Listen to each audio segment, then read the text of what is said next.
ભરૂચ નગરપાલિકા ચૂંટણી પહેલા કોંગ્રેસ પાર્ટીમાં વોર્ડ નંબર 2 ને લઈને આંતરિક ઘર્ષણ અને રાજકીય ઉથલપાથલ તેજ બની છે। અગાઉ ઉમેદવારી નોંધાવનાર કુતુબુદ્દીન ઉર્ફે કરણ અને રાજ વસાવાના ફોર્મ પાર્ટી દ્વારા અચાનક રદ કરાતા સ્થાનિક સ્તરે ભારે ચર્ચાઓ જાગી। આ વચ્ચે પૂર્વ વિરોધ પક્ષના નેતા શમસાદ અલી સૈયદ અને હેમેન્દ્ર કોઠીવાલાની એન્ટ્રી થઈ છે। કોંગ્રેસ પાર્ટીએ નવા મેન્ડેટ આપતા રાજકીય સમીકરણોમાં મોટો ફેરફાર આવ્યો છે, જેનાથી કોંગ્રેસમાં અસંતોષ વધવાની શક્યતા છે। વિરોધી પક્ષો ખાસ કરીને ભાજપ માટે આ પરિસ્થિતિ રાજકીય રીતે લાભદાયી બની શકે છે, પરંતુ પરિણામો ચૂંટણી પહેલા ભરૂચની રાજનીતિ વધુ ગરમાઈ શકે છે। શમસાદ અલી સૈયદ એ કોંગ્રેસનું ખૂન છે અને કોંગ્રેસનું ખૂન સદાકાળ રહેવાનું છે। મારા પાર્ટીનો આદેશ સર આંખો પર, શહેર કોંગ્રેસ સમિતિનો ઓર્ડર સર આંખો પર, એટલે વધુ વિગતમાં તમને નહીં કહી શકું, પણ પાર્ટી મારા માટે સર્વોપરી છે। આજે પણ ને આવતીકાલે પણ હું કોંગ્રેસનું ખૂન છું ને કોંગ્રેસનું ખૂન રહીશ। પણ તપાસ કરતા દરમિયાન એવું ખબર પડી કે ભાઈ 6 ફોર્મ કોંગ્રેસ પાર્ટીના હતા ને મેન્ડેટ પણ કોંગ્રેસ પાર્ટીના હતા। જ્યારે મને કોંગ્રેસે પોતાનો મેન્ડેટ આપેલો હોય વોર્ડ નંબર 2 માં સામાન્ય સીટના ઉપર, તો બીજા મેન્ડેટ ક્યાંથી આવ્યો એક પ્રશ્નનો વિષય છે, અને એ મેન્ડેટ સાચા છે કે જૂઠા છે એ તપાસનો વિષય છે। અને હું ભરૂચ શહેર કોંગ્રેસ અને જિલ્લા કોંગ્રેસ પાસેથી હું એક એવી આશા રાખું છું કે મને આનું સ્પષ્ટ ચિત્ર બતાવે। સુરત મનપા ચૂંટણીમાં ભાજપની ટિકિટ ફાળવણીમાં નારાજગી જોવા મળી। શહેર ભાજપ મંત્રી બિપિન પટેલ ટિકિટ ન મળતા નારાજ જોવા મળ્યા। સોશિયલ મીડિયા પર જાતિવાદને વંદન લખીને રોષ ઠાલવ્યો, જે કાર્યકર્તાઓમાં ભારે ચર્ચા પણ જગાવી રહ્યો છે।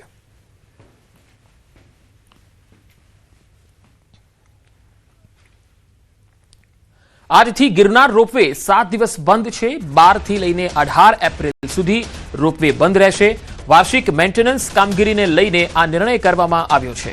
આગામી 19 તારીખથી રાબેતા મુજબ રોપવે શરૂ થઈ જશે। શ્રદ્ધાળુઓ 7 દિવસ સુધી રોપવેની સેવા નહીં લઈ શકે।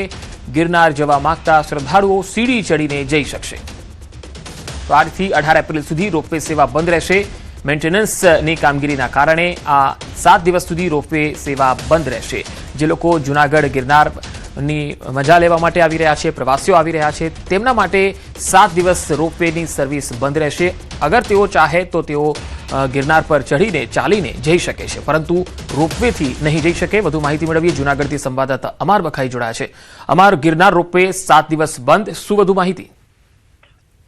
પંકજ, ચોક્કસ કે જે રીતે વાર્ષિક મેન્ટેનન્સની કામગીરીને લઈને રોપવે સેવા છે તે આજથી બંધ કરી દેવામાં આવી છે।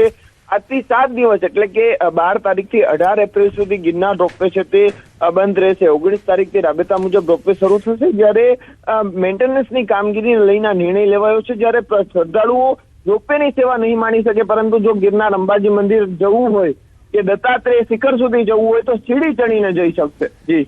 જી અમારા આભાર માહિતી આપવા માટે। અમદાવાદમાં અસામાજિક તત્વોનો આતંકનો એક વિડીયો સામે આવ્યો છે।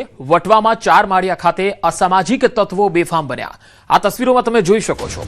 અહીંયા જાહેર રોડ પર અસામાજિક તત્વો ગાડી પાર્ક કરે છે, પછી ધમકી આપે છે અને હાથમાં તલવાર પણ બતાવે છે। અને ધમકી કેમ આપી રહ્યા છે તેને લઈને હજુ સામે નથી આવી શક્યું સ્પષ્ટ કારણ, પરંતુ માનવામાં આવી રહ્યું છે કે અંગત અદાવતમાં તેમણે ધમકી આપી હોઈ શકે છે। વટવા પોલીસ હાલ આ સમગ્ર વિડીયોને લઈને તપાસ કરી રહી છે। અસામાજિક તત્વોએ પોલીસને ખુલ્લો પડકાર ફેંક્યો છે કે તેઓ કેટલી હદે બેફામ અને થાય તે કરી લો એ પ્રકારની તેમની વાણી વર્તન અને વાણી વિલાસ દેખાઈ રહ્યો છે।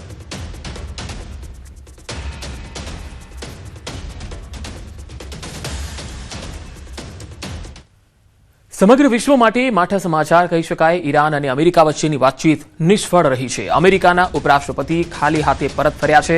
જેડી વાન્સે કહ્યું છે કે ઈરાને અમારી શરતો નથી માની। ઈરાન અને અમેરિકા યુદ્ધ અને હોર્મુઝ સ્ટ્રેટ બંધ થવાથી તેલ ગેસના સંકટ જેવી સ્થિતિ ઊભી થઈ હતી, જેને લઈને અમેરિકા અને ઈરાનના પ્રતિનિધિઓ પાકિસ્તાનની રાજધાની ઇસ્લામાબાદ પહોંચ્યા હતા। અહેવાલો સૂચવે છે કે વાટાઘાટોના પ્રથમ રાઉન્ડમાં કોઈ નક્કર પરિણામ મળ્યું નથી, કારણ કે અમેરિકા અને ઈરાન બંને પોતપોતાની માંગણીઓ પર અડગ રહ્યા છે। શાંતિ મંત્રણાની સ્થિતિ સ્પષ્ટ કરવા અમેરિકન ઉપરાષ્ટ્રપતિ જેડી વાન્સે પ્રેસ કોન્ફરન્સ યોજી। તેમણે કહ્યું કે અત્યાર સુધી કોઈ કરાર નથી થયો। જેડી વાન્સની આ સ્પષ્ટતા બાદ વિશ્વમાં ફરીથી શાંતિ સ્થાપિત કરવાની આશા નિરાશામાં ફેરવાઈ ગઈ। ઇસ્લામાબાદમાં મીડિયાને સંબોધતા જેડી વાન્સે જણાવ્યું કે ખરાબ સમાચાર એ છે કે અમે કોઈ કરાર સુધી પહોંચી શક્યા નથી. મારું માનવું છે કે આ અમેરિકા કરતા ઈરાન માટે ખરાબ સમાચાર છે. પરિણામે અમે કોઈ કરાર પર પહોંચ્યા વિના અમેરિકા પાછા ફરી રહ્યા છીએ. તેમણે અમારી શરતો સ્વીકારવાનો ઇનકાર કર્યો છે. જેડી વાન્સનું આ નિવેદન સમગ્ર વિશ્વ માટે ખરાબ કહી શકાય. That's the good news. The bad news is that we have not reached an agreement, and I think that's bad news for Iran much more than it's bad news for the United States of America. So we go back to the United States having not come to an agreement. We've made very clear what our red lines are, what things we're willing to accommodate them on, and what things we're not willing to accommodate them on. And we've made that as clear as we possibly could, and they have chosen not to accept our terms.